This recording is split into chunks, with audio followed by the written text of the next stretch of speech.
So there was a person in the time of the Holy Prophet who had a warehouse of dates, and he made his will, when I pass away, Rasulullah sallallahu alaihi wasallam should come and distribute all the dates in this warehouse to the poor people of Medina.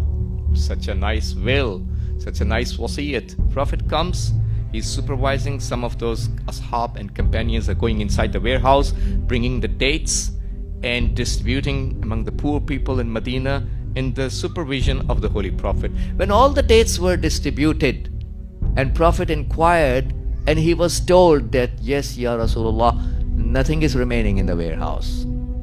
This is where Prophet steps inside the warehouse himself. He goes there and he finds there's one rotten date on the floor. It's not eatable.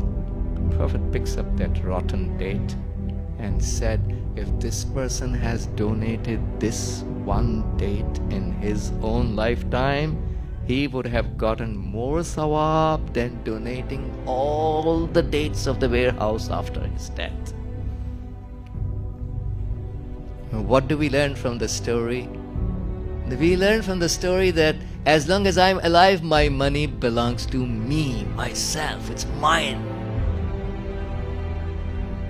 This is the thinking that Allah is battling against. Allah is teaching us to get rid of this way of thinking.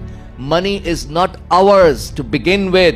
It's an amanat and entrusted trust of Allah. Anfiqu mimma ja'alakum mustakhlafina fi. We are the Khalifa of Allah about the money. Anfiqu mimma razaqnakum. Give away from what we provided you. It's Allah's risk, it's not ours. This is the thinking of munafiqeen. They used to think, innama utituhu ala ilmin indi. This is the thinking of Qarun. It's not the thinking of mu'mineen. This is my money. I made it with my hard work. You think your hard work makes you the money? And there are a lot of people who are doing hard work, but they don't end up getting paid. If the hard work was the sufficing reason for making money, then everybody doing the hard work should have been paid what he deserves. But that's not the case.